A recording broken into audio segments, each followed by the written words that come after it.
Elə millət vəkili 2 oğlu var. Eləsi var 3 oğlu var. Biri də müharibədə iştirak eləməyib.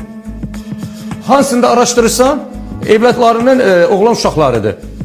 Üzr istəyirəm, CD kanalları işləmir. CD kisələri işləmir. Saxlaya bilmirlər. Xəstəlik diaqnozu CD saxlamamaq diaqnozu ilə.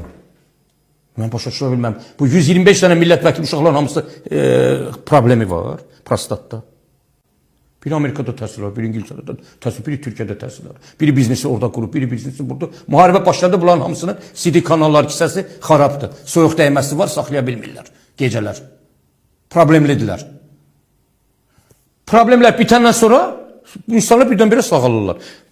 Ha, bu dəhşətdir, edəməm. Bunu mən deməyim, siz deməyin, o deməsin, bu deməsin. Bəs kim desin?